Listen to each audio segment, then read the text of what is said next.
Hello, everyone. Welcome to the Raw Onion, episode 4 of Horse Energy Movement Without Panic. And over the past few weeks, we've been walking through the energy of Year of the Horse to revere the Lunar New Year and really trying to apply that to who we are, who we're trying to be, what our goals are, and really working with the neuroscience of what's stopping us, what's getting in our way, and really figuring that out together. So we started with the freeze, honoring the parts of us that shut down, not because we are weak, but because we were overwhelmed.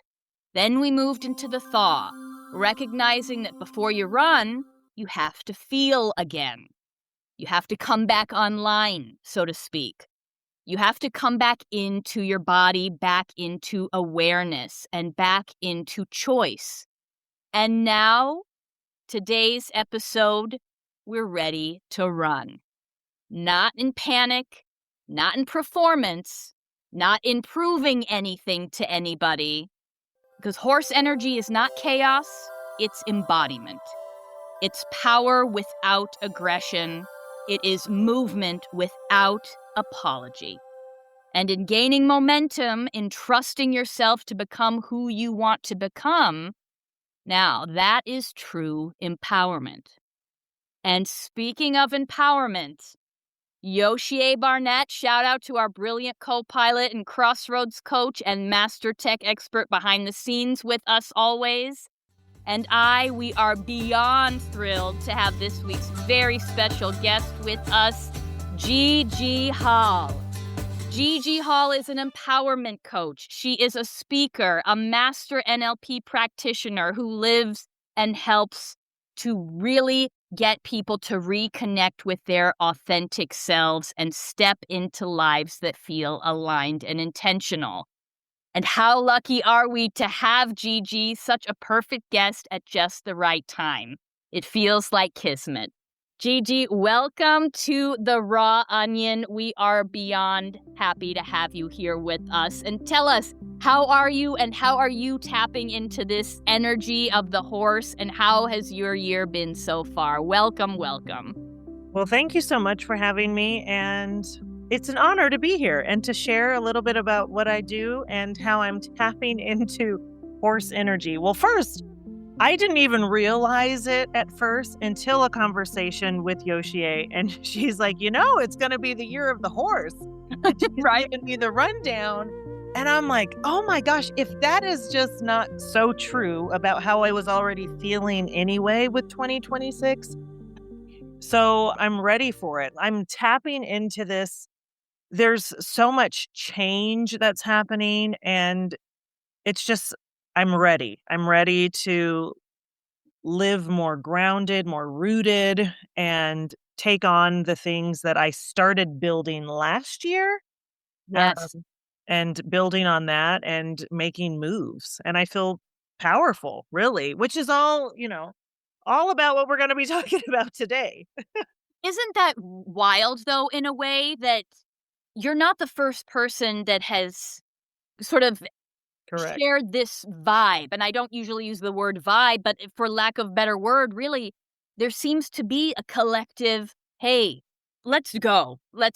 And yes, I feel it too. I know Yoshie feels it too. Our listeners who have been responding feel that same, I want something to change. And that comes from such a pure heart.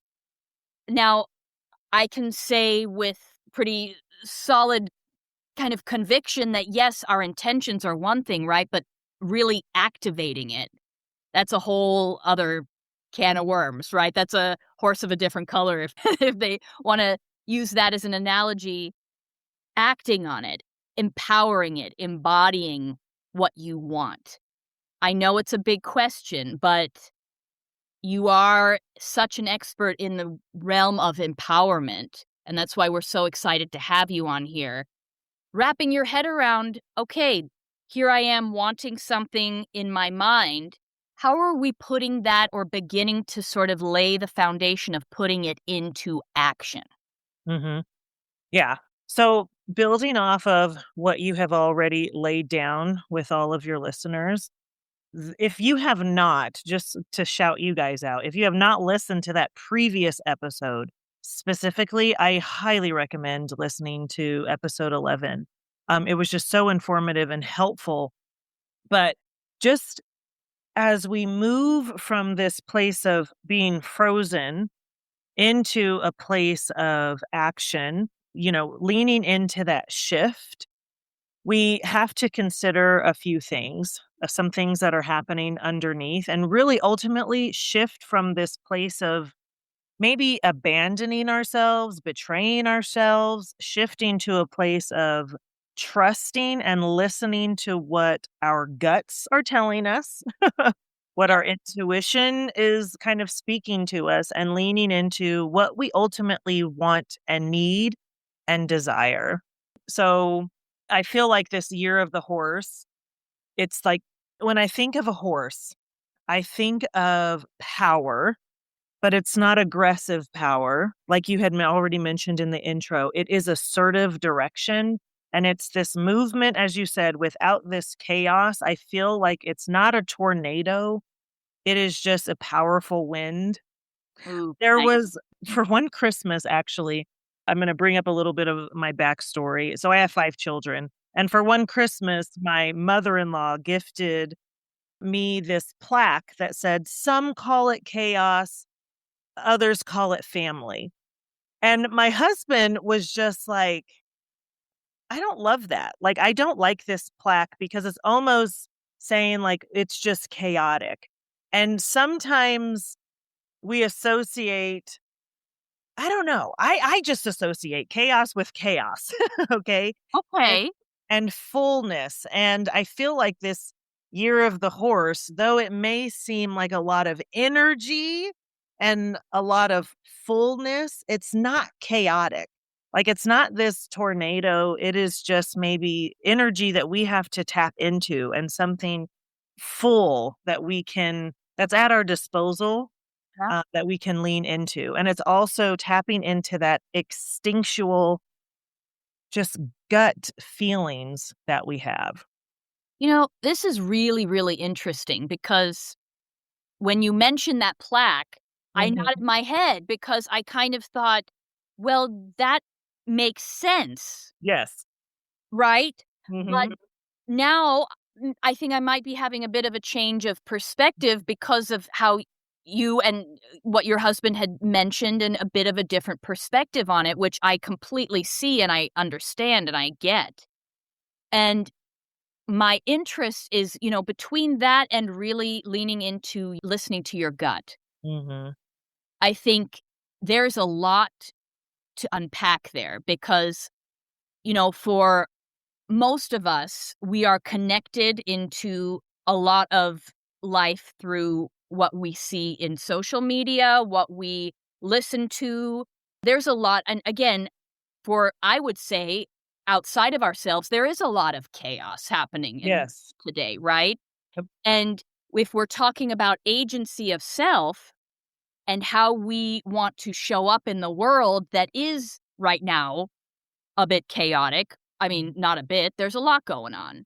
Between that and our everyday lives, which can be stressful, which there's a lot on your plate, on everybody's plate, you know, drowning out all of that noise to listen to your gut. Mhm. I would venture to say most people have not honored themselves, and I'll raise my hand too, Right. to say, wait a minute, let me quiet down first and really listen to my gut. And maybe the perspective I have will change automatically. And maybe I will guide myself more than I even realize if I'm able to really lean into that stillness and listen to my gut. That might be a trait that has sort of fallen on the back burner for modern society because there's so much noise. Yes. So, in terms of stepping into an empowered state of action without chaos and Mhm. mindfully saying, I'm choosing to put chaos aside, that's not going to be in my orbit. Yeah. how do we begin that process? Like, how do you start to say, I mean, with 5 children, with company you're running, there with a partner, you're a fully engaged individual. How do you sort of say, okay, I'm going to need to hone it in right now and I'm going to listen to my gut instinct? What is that process like for you? Firstly, knowing what the gut is saying. So building awareness, I think Yeah. so crucial to any sort of development work, as we know, is building the awareness and the recognition of like, oh, what's actually taking place. So often we're just kind of living life by the, oh, what's the saying? Just kind of living life, but not necessarily leading our lives. You know what I kind of say sometimes is it's like a wine bottle cork floating in the ocean, just Yes. bobbing along. Yes. Yes. It's And just, empowerment is saying, I'm taking my life back. I'm choosing. I'm making the choice. I'm going to make the decisions. I'm going to lead my life. And it's shifting, again, going back to that self abandonment thing that I had brought up earlier. It's shifting from self abandonment, where we aren't listening at all, aren't even recognizing what's happening in our mind and body and spirit and soul, shifting from that place to a more grounded and in tune space where we are taking time to listen. So it doesn't matter what's happening around us. Yes, it may feel chaotic. And I'm not saying that I do this perfectly. No, but we're still human beings. We're still on this journey, but learning to be peace even in the midst of a storm and still feel grounded and knowing even when there's so much going on around you. And that's leaning into that self-trust aspect. Do you mind if I share like an analogy with you? I oh I my love gosh, please stories, parables. give it to me. I'm I'm all kind yours. of a storyteller, and this isn't necessarily chaotic, but it does speak to this analogy, this parable, if you will, speaks to just like being ready for something, but maybe afraid to take that step, afraid to take Oh, action. yes. So it's sometimes helpful to maybe close your eyes. So if you're listening and if you feel comfortable, you can, I welcome you to kind of close your eyes and just picture with me, if you will, a woman standing on a bridge. Let's say it's Golden Gate Bridge. It's in California. And she's standing on this bridge and she's at the edge and it's covered in this thick fog. And she cannot see the other side. She knows that it's going to be a long trek, a long journey to the other side, and she can't see it. She can't see how long the bridge is. She can barely see a few feet ahead of her, and she's waiting. She's waiting. She's like, okay, I'm at the edge. I know I have to cross. I feel like I need to cross. There's something on the other side, but it's too scary. It's, it's foggy. And I don't know about you, but I do get a little bit scared when I'm looking out into the fog and just not having a clear sight of visibility. It can be scary. And so she tells herself, well, I'm going to move when the fog clears. I'll move when I can actually see a clear path forward. But she's waiting and she's waiting, and the fog never lifts. And so finally, there's something within her. She inhales and she exhales and she takes the first step forward. And what she notices as she takes that step forward is something begins to happen. She notices that this bridge kind of lights up, but only as far as her foot lands. So it's like as she's walking, she can see the path only in front of her 2 feet. So another step, it's more light. And she realizes that this bridge, like it's always been here. It's been stable. The bridge is stable. It's sturdy. It can hold her. All she has to do is trust and walk forward and walk ahead. And it's only going to reveal itself to people that are willing to walk. We have to be willing to walk. We have to be willing to take that initial step. What I like about this analogy is she's not running or sprinting. It's a slow trek forward. And it's also the recognition that with the slow step forward, she's rewarded. She's rewarded with a little bit more light, a little bit more clarity, but still she doesn't know what the other end is going to look like. And I think that that's true for us as we're starting out. It's only February. Well, close to the end of February. But still, You we're know? still just at the beginning. Yeah, that's Yeah, it's the the year. beginning of 2026, and for so many of us, we have these aspirations, these dreams, this vision for ourselves. At least I know I do. This vision for what I want the end of 2026 to be. And it's kind of scary. It's like I don't really know the exact path, what it's going to lead me to, or where it'll look like, what it'll look like, but I have to be willing to take the initial step forward. And sometimes that's what it looks like, that initial step. And that's where leaning into self-trust happens, because as she was waiting on that bridge, there was a lot of those self-abandonment thoughts coming, like, "Well, why don't you just wait? Why don't you just wait a little bit longer? Just wait." And how often do we tell ourselves that? Another time. Maybe this isn't the right time, or whatever reason it is to just not listen or trust what's inside of us. Well, coming up with excuses. Yeah. We're as humans, we're masterful at that. I mean, Yes. there's always gonna be a quote unquote, and I say quote unquote for a reason, right? Rational excuses to Mm. avoid doing X, Y, and Z. Yeah. But this is such a powerful analogy. I mean, this is fit perfect because really there's the cornerstone of this self-trust, making excuses of why not to trust. Mhm. And, you and I, Yoshie, and listeners at home will know from last episode, we had talked about this needing to feel 5% Yes. safer, right? Yep. So, this process of trusting yourself is not as revolutionary as you might make it out to be in your brain. You don't need to architect an entire new creation here. It's just 5%, Yes. and exactly to your point, one step at a time. One step. And so if you're on a long, foggy bridge, Yep.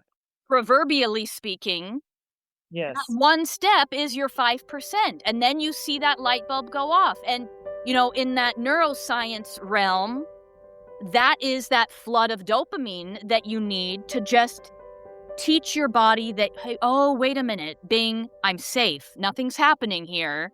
Yes. But I'm getting, to your point, that reward Yep. of taking that step. And so, when we talk about these micro movements to Mhm. gain self trust, Mhm. anybody in this field of well being, empowerment, we're not messing around when we say it's the little things that count. Yes. It's right? The tiniest things, and I learned that the hard way, and this is something really blends in beautifully to what you're talking about, that my journey to this business was burnout myself, and really being so curious as to, okay, why did it get this bad? Why did I allow it? Because I take responsibility for the role Yeah. I played. And realizing how much I had abandoned myself, right? How much I had listened to others for navigating my self-worth and giving me permission. Hey, you're good enough now to take the next step. I was waiting for the outside to Yep. tell me that I was worthy. Yes. And I ended up in the hospital because of it, because I was so incredibly burned out. I ended up in the ER. And every part of my being failed me because I failed me. Yeah. And I had to take responsibility to say, okay, let's unpack this and rewrite, because this is not true. It's not working Yep. and it's not sustainable. How do we sort of reverse engineer this mentality? And so listening to you is my light bulb is going off just so enthusiastically, because you're reminding me, and I think many, many listeners at home, that these micro movements count. Yeah. You know, So movement without panic. That's my Yeah. question for you Yeah. because, you know, we operate on autopilot. Yep. I believe it's between 95 and 98%, guys, that we actually operate on autopilot. And that means we're not aware of why we're doing what we're doing. Right. So, how do we actually do that reverse engineering and say, wait a minute, I'm going to lean into that one step on the bridge? I'm going to lean into movement without panic. How do you take out that autopilot anxiety, Yep. Gigi? Okay, so really quickly, just the whole panic word, because moving without panic, and even going back to that analogy where I took a brief moment to pause within the story and say, I don't know about you, but fog can be a little scary. Mhm. Because there are moments where we may feel fear, and fear can be informative. It's telling us, like, okay, wait a second, like something's off here, like, let's assess. Fear, I feel like, is manageable and we can still walk, even if we're afraid. Even if there may be fear present, I can still be present. My voice can still be present to some degree. Panic is like, "Oh my god, I'm drowning. I have no idea. It's completely overtaken." It's like, Well put. Yes. call in, like, it's dread, it's urgency, it's just this catastrophizing everything. This is the end. And so, honestly, we have to come to a place where we start recognizing some of those patterns even within ourselves to hopefully not get to that point. Like, even as you were kind of breaking down your story, and I loved the word that you used, you said allowed. I allowed this to happen. I think recognizing that we are not victims in this life. And what I mean by that is, like, we may have been victims of situations and circumstances, and yes, but we also get to make choices and lead our lives. And because of that autopilot and because of things that maybe we're comfortable with or things that are just habitual in nature, we tend to allow certain things and we don't even realize, like, oh, I have a choice here. I don't have to allow this. So I think it's recognizing some of these patterns within ourselves and saying, maybe looking at previous times when we had panic, looking at, like, some of the symptoms and trying to mitigate that and say, well, let's not get to this point, because operating from panic is very different than operating just from fear. Panic is, I think, a little bit more, that is like a 911 where it totally, you know, it's like a overhauling almost. But fear is more approachable and we can work more with fear.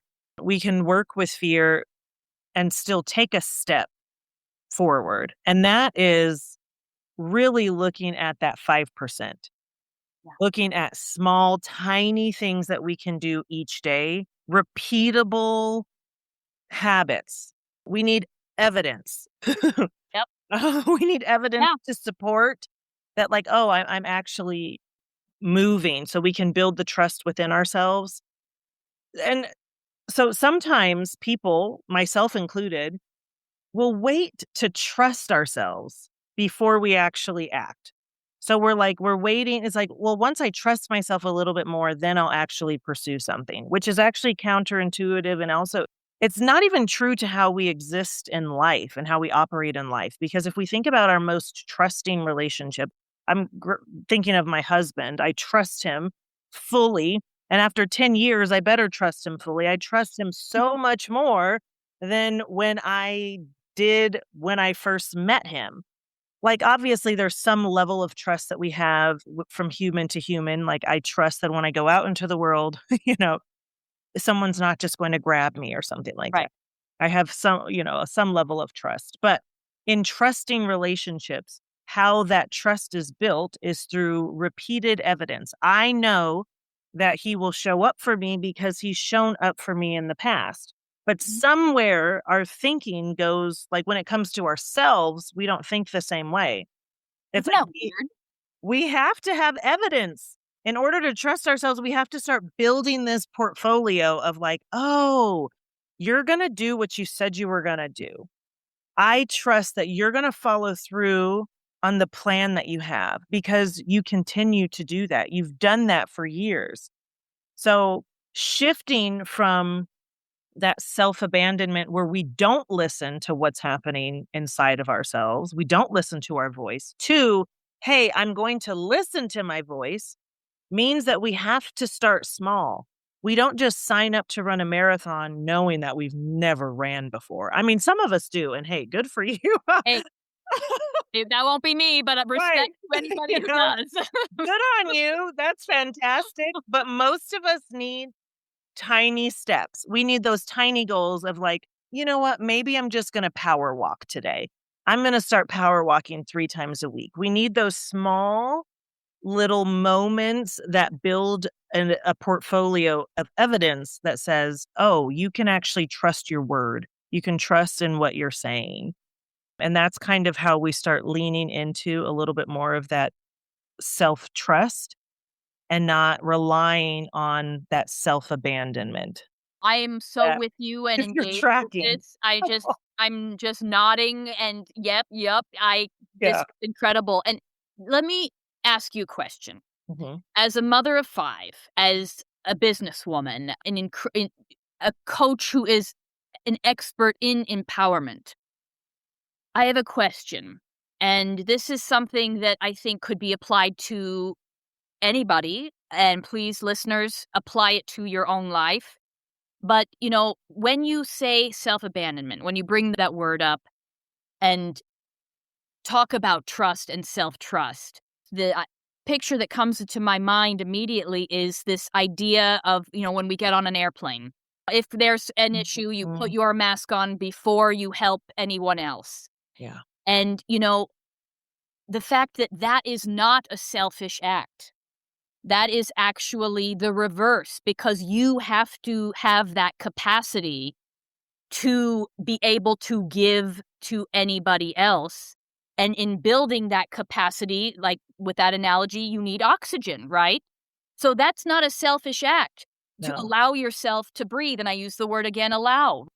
And it reminds me of what you're sharing here that where and how do you, as this fully engaged, incredibly empowered woman in life, resign yourself to, again, 5 children. And I can imagine the autopilot would be, Yeah. obviously, because it's naturally in the DNA of a mom, the kids come first, of course. Of course, that's a given. But how do you best execute that statement? Well, the kids come first, or the husband might come first, or whatever might you think would come first. All right, but how do you execute that if you're a puddle on the floor Exactly. with absolutely nothing left to give? Mhm. So, I'd love to kind of talk about that a bit and in what you would put here, that I'm really interested in. You stop negotiating against your own knowing, and how do you kind of reshift your mindset in terms of redefining, what is selfish? Because in this conversation, selfishness takes on a whole new meaning of, frankly, how I'm looking at it is self-mastery, Yeah. right? So, I mean, kind of break that down for us in terms of really getting behind this notion of what quote unquote selfishness is and how we might be able to redefine that, taking these steps into self-trust, and Yeah. why it's absolutely pivotal that you do put yourself first when you are learning how to trust yourself again. Yes. So let me just also speak to, we're all women on this call, Yep. and culturally, globally, women are socialized in a way that tends to be a little bit different. Now, granted, we are shifting, we are changing, and how we're raising our daughters is very different than maybe how we were raised. But what was socially acceptable for young girls and women is we've been the nurturers. We think about other people. Think about someone else before you think about yourself. So Yep. even hearing this notion of put your mask on first, that is going to almost fight against what is deeply ingrained in so many of us. And that's what's it comes up so often, especially when I'm meeting with women. And so it's like, how do we start seeing ourselves as something different or something more? Like, I am more than just a mother. I'm just a girl. I see all these Yep. things on like Instagram. It's like when you realize your mother is just a girl and she wants to experience life too. And that self-abandonment. So really quickly, let's kind of look at what encapsulates self-abandonment and kind of what it is, because this does speak to just the way that women were socialized. Again, not every home was the same, but just kind of generalizing. Generally, yeah. So it's second guessing your instincts. It's overthinking.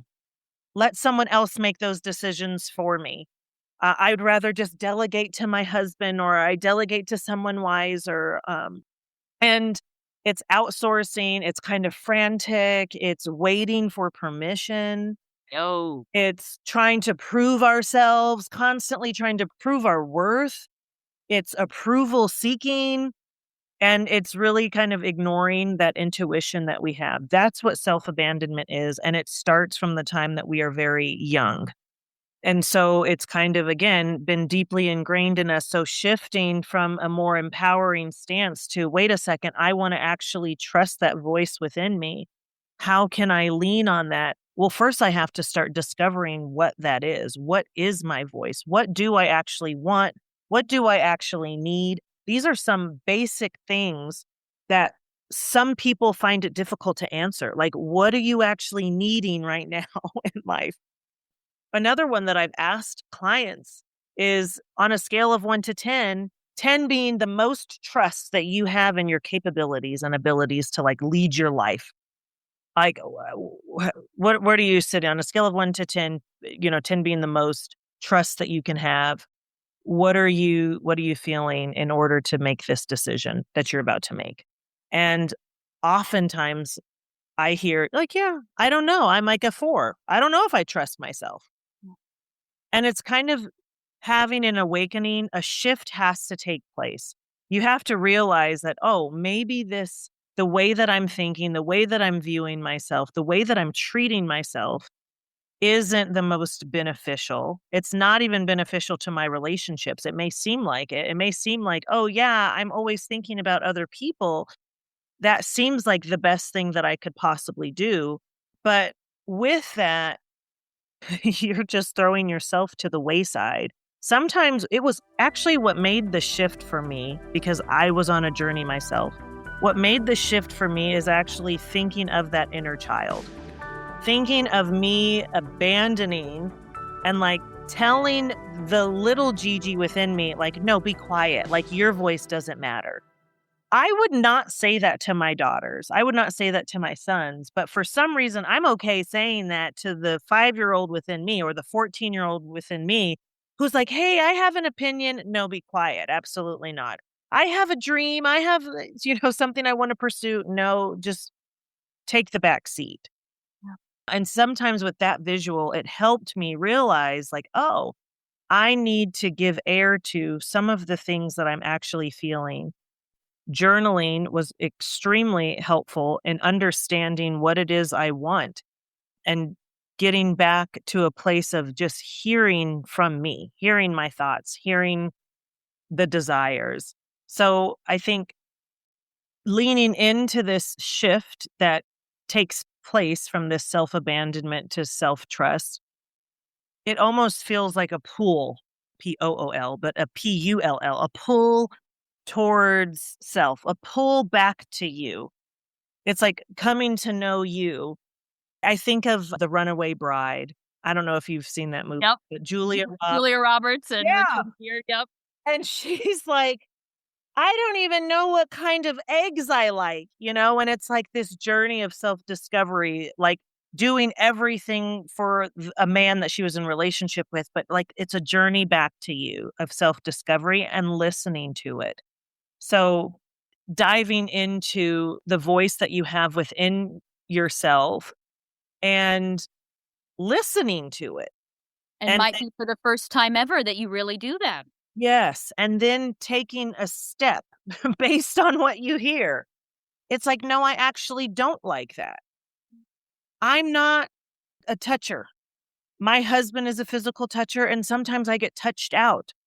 So communicating from that place, communicating like, no, actually, I don't want to be touched right now. I feel overstimulated. Communicating that's building self-trust. It's those small moments where it's like listening to the voice within you that's saying like, I'm not comfortable, or I am max out. And voicing a boundary and letting people know. It's just leaning into those small things. And we all have those gut reactions. It's like, oh, I didn't like that. I didn't like how you said that. I didn't like how you voiced that. And so then communicating from that place and doing something about it, acting on it. When your gut says something, listen to it and respond. You know, it's so wild to me because this conversation we're having, it's revolutionary in a sense, in the way of this, recentering ourselves. And you are so eloquent in how you're defining the difference between listening and honoring ourselves versus what we had said. What is the difference between that and selfishness, right? And you this sort of visualization that you're offering us is so clean and beautiful because it really goes to show you how far out of centering ourselves we've actually gotten away from. Yes. And so to even go back to that original point with that selfishness, when we start honoring that voice and honoring ourselves, it will come across as selfish to other people because they're used to identifying you Yep. as a certain someone. Like, no, you've always been this type of person. You've always allowed Yep.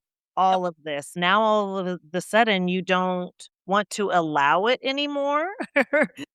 Yep. Well, and that's just I'm remembering from last week when we sort of went into even the way a horse is created, this coherence to the surroundings that a horse has. Yes. And this is speaking exactly to what you're talking about right now, that, this initial fear, and I know I have this issue of, oh boy, if I change, if I put up boundaries, or if I start sharing my likes and dislikes, and this sort of a bit of apprehension around what might be a bold move. I'm forgetting, and I think maybe most of us would forget that when we regulate ourselves, it is not a bad thing. We're actually building a very calm coherence to our surroundings and the people around us. So when we show up differently, and we might feel like, oh boy, I better not do that. I might upset the apple cart or whatever the analogy is that you want to bring in. I don't want the drama. I don't want pushback. Mhm. Okay, fair. But then to stop, as you say, honor yourself, have a moment, listen to your gut. And the Yeah. fact is, scientifically, when you are really in yourself and you are embodied and empowered with who you really are, it does the exact opposite. It actually calms everything and everyone around you.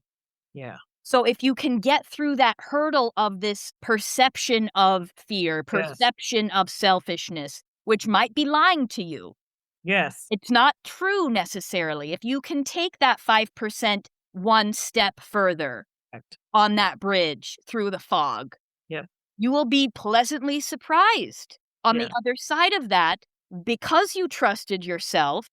Yeah. Because you didn't abandon yourself, you're actually now in coherence with a very calm surrounding, and the people around you will feel that. Yes. Yes. Yeah. And I feel like even self-trust is a journey back to you. It's a journey back to self. Mhm. And this when you're tapping into just what it is, just honoring what it is you need in life, what it is you want in life, it is going to start creating different patterns and a new identity. You are going to see yourself differently. Yep. You're going to see yourself through a lens of, oh, no, she's different. She moves a little different. She speaks a little different, different than from what I'm used to that self-abandonment self that Yeah. so many of us have. And so, yes, there will be people who at first call it selfish because you're disrupting their life in Yeah. some ways. You start setting boundaries, and all of the sudden, the ones who benefited from all of those self abandonment things that you did, they are now upset about it. And it's Yeah. like, wait, I'm no longer the beneficiaries of you not being willing to tell me what it is you really want. And so that may come across selfish, but really, I think we have to reframe that and say, you know what? This is just a journey of me not betraying myself anymore. And so that's also what leads to the next self word, which is self talk. We have to get better about how we're talking to ourselves. A lot of us do like such dirty talk. I mean, not in a good way, not Yeah, like I know, not I know, yeah. That would be a whole different, episode that we could exactly. easily have one of these days. But we just are so mean to ourselves. We critique Why everything. We is that? judge ourselves so Why? quickly, right? And sometimes it's not even our voice, which is a whole different thing. Sometimes it comes across as maybe the voice of our mother because they were overly critical. Sometimes it comes as the ex-husband. Lord, I have that. And sometimes I'm like, that's not my voice. Hold on. I Discernment, I discernment. wouldn't say that. But we have to recognize that we're on a journey and to extend grace to ourselves because self-trust will die very quickly under self-judgment. Because we'll say, "Oh, that wasn't right. Oh, you said that wrong. Ew, that wasn't how I wanted it to look, or it didn't come out perfectly," or whatever judgment critique that we can place on the action that we just took. The self-trust is going to die underneath that judgment. And so I think what's helpful to have in the back of our mind is just some, I don't know, little like a cheerleader, having a cheerleader in the back of our mind that says like action, like imperfect action is still action. Yay, way to go. Micro movement is still movement. Yes, you're doing it. Just because you hesitated, you still did it. Like it's Yeah. still okay. Like we need to have a cheerleader that we can tap in within ourselves and maybe even calling on a friend, phoning a friend and saying like, "Hey, I did this brave thing and let me be vulnerable for a minute. I just need someone to, pump me up for a second." Um, That's so smart. No, because, you mentioned whose voice is it? That's a loaded question. Woo! yeah, And again, I think if we bring it back to the micro moves, and I mentioned discernment of just giving yourself 5 seconds to even call that out and ask yourself that question like, "Whoa, wait a minute. Who was that?" yep, And maybe, and again, there's no pointing fingers and say, "Oh, well, oh god, and then that jerk or this, oh my god, and then my mother did this and that." No, we don't need to go back in time and marinate there. right, But just this moment of acknowledgement, was this me? Or is that my old autopilot pattern speaking? Like there's a sort of a tradition in, I'm half Middle Eastern, and there's a tradition in Middle Eastern households when, and this has been from thousands of years, that the big meals would be cooked, and it still happens to this day. It's so ingrained in the DNA, right? That the men will eat first, the women will serve the men, mhm, and they will have first dibs at all of the food, the hot food, the best of everything. And the women will be in the kitchen and they will wait until they'll pick up the plates and then they'll wait till the men are done and then the women will eat. yep, And let's say, okay, 500 years ago, that was a necessity yep, because they would need the fuel, they'd need the prime yeah, cuts of the meat that might not have been plentiful because they were going out and fighting and they were the warriors, right? So, okay, that made logical sense. Today in 2026, I don't really know if that makes a whole lot of sense anymore. And those micro movements, even if we talk about, being raised in today's world, where you're kind of going back and forth on, let me step out into the world as who I am, as my empowered embodied self. But then maybe when I go home, I have these old traditional ways of doing things that might really indicate who I am today. This might have served my great, great, great, great grandparents, but this is a little strange for me now. And being able to say, okay, well, wait a minute, whose voice is this? Or whose tradition is this? Whose norm is this? Yes. And then following that up with grace to say it served a purpose at one point, I don't need it anymore. Yes. Or could be that I can continue to do it because I want to partake in that tradition, Of course. but it's a choice. But Amen. it's not just thrust upon us, something that we have to do. It's rather that's when the empowerment comes in. It's I am now choosing this. I'm aware of how it makes me feel, and I'm aware of maybe the history of it. And I'm either going to choose to kind of perpetuate this, or I'm going to choose to say, no, this isn't for us. This isn't for me. I don't want to do this anymore. But regardless, we get to choose that for ourselves. And I love that. I feel like so much empowerment hinges on our ability to understand that we have choice, we have agency, and it's recognizing like, okay, we may have been raised a certain way in a certain culture under a certain type of environment, but now, for the most part, if you're living in the United States, we've got some freedoms and we can choose certain things for ourselves. And so how are we going to walk in that then? And tapping into our voice, learning what it is we want, because we all have those stories, those things that where you think back and you're like, why did we do that? Why? Why did we do that? Tradition. And it's, and tradition, I mean, that's the thing. This is so profound because, again, yes, I couldn't agree more, right? When you put it under a different lens of this is not mandatory, Yeah.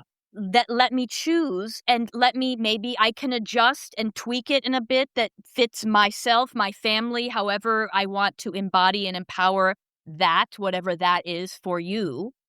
You have that choice. And Yes. that alone, I mean, talk about a 5% feeling of safety. That alone brings you to 80% right there. Yes. Yes. Yeah. It's So leaning in, taking small action. Again, we're not talking about ginormous steps. You don't need to.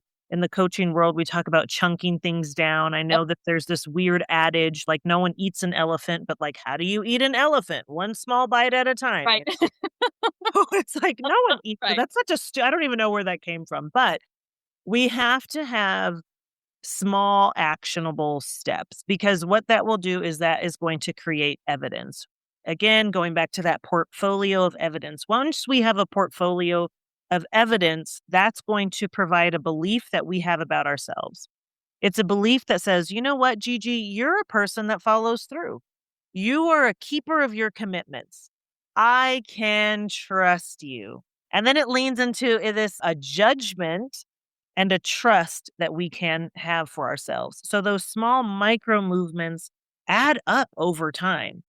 Oh, yeah. So we really have to lean into that, and we have to start making the choice to stop abandoning and start tapping into the inner, the mind, body, the spirit, what it is we want, what we feel, not in a selfish way, but one that just gives voice and room and honors that, just like how we honor others, we honor ourselves. And, any kind of life change does not happen with a powerless mind. Mm. It happens with a regulated mind. And Mhm.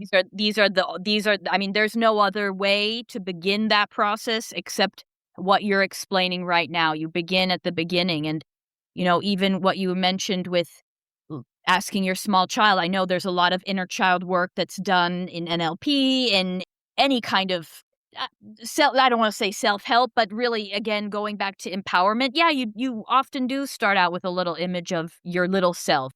And Mhm. I even sometimes like to tell people, find a picture of yourself when you were 5 years old and put it on your phone as the wallpaper. Yeah. Just as a little, hey, Remember me? Yep. And, have that little visual and go into your brain along with that positive self-talk and set your world up so that you're reminded of who you are, who you have always been, who you want to be. And that's not necessarily just a vision board, right? There's other modalities and there's a million modalities for that. And speaking to that, you have a beautiful, beautiful setup here when it comes to the word trust. And I Yeah. would love you to break down that trust as we wrap out this episode, because this really takes it home and it really makes it make sense. Yes. How would you break this down for us? Yeah. So I feel like adults are very similar to children. We need, things in like points or like the 3-point plan or the 5 points. And I used to be a kindergarten teacher, so I love acronyms. So we broke down trust into an acronym, and the T stands for tune in. What do I already know? Oftentimes in a coaching session, it's just I am creating a space for people to connect the dots. They already have a plan. They just need a space to start connecting everything. They already know what they want to do. They just need a space to be like, yes, this is what I want to do. So what do you already know? Lean into that. So tune in. That's the T. Then R is reduce the step. Make it small. Thinking about that 5% safety, 5% safer, chunking it down. The U is for use action as evidence. Again, we need that portfolio. We need to say, you know what? I believe based on this evidence that I can trust you, that I can trust myself, that I'm going to be a keeper of my commitments. The S is stay on your side. We don't need to be our biggest hater, our biggest critic. Stay on your side. Give yourself grace. As much grace as we extend to the world around us, we can extend grace to ourselves. And then lastly, the T is try again tomorrow. We need evidence. This is kind of building up that portfolio, but keep trying every day, taking these small steps each day. So that's kind of how I broke down trust. And yeah, I have a couple of questions that might be helpful for folks to consider Please, to yes. test themselves. But the first question is, how are you already living in agreement with yourself? Oh, that's What does that look like? On a scale of 1 to 10, how much do you trust yourself to fill in the blank, to make this decision about leaving your company or leaving a marriage, leaving X, Y, and Z? What would you do if you didn't need permission? That one is always fun to answer. If you didn't need permission, how would you operate your life differently? Oh my God. But that's kind of, all of it. But thank you so much, Stephanie. It was such a pleasure being here today with you and really appreciated this conversation and the reminder. Gigi, you are doing the world a giant service, and it couldn't be more timely. Let me say that. When things seem to be in a rough place and we are looking for hope, Yeah. and we cannot necessarily find it outside of ourselves, we have to go within. And that's where we are in society, in the world, in our families, in our communities, how we're raising our children, how we're showing up in the world. We have to be able to step into this as a fully formed, authentic human being. And the process that you have shared with us today is so much deeper than what I think our listeners will. I'm really thinking this will be an episode people will come back to and listen to more than once, because it is necessary. Yeah. And the work you're doing is necessary. And it is such an honor to have been able to spend this time with you. And anyone tuning in, trust yourself is deeper than you have ever thought it to be. To this month, we have looked at that feeling that we need to change. And my analogy was, when you've got that sunburn and you're peeling, that new skin will come and rise to the top and be glowy and glistening and soft and supple, but you got to peel the old away first. The next step is you've got to thaw out your automatic freeze we need to thaw so we can feel. Yeah. And what are we trying to feel? We're trying to feel who we are. And that is what today's episode was all about, the run and embodied empowered action. And we are ready to go. Thanks to you, Gigi Hall. So anyone listening, that is www.gigihall.com. I highly recommend you check her out. This isn't even half of what she has to offer. There's a whole other element to her work. It embodies the actual body. I am actually really thinking of working with her myself because I am such a believer in how she's operating her practice. And it is an honor, Gigi. Thank you so much. Ladies and gentlemen, tune in next week to The Raw Onion. And until then, Gigi, Yoshie, and myself, Stephanie, please subscribe and listen to The Raw Onion. And thank you so much, Gigi. Thank you very, very much. Thank you.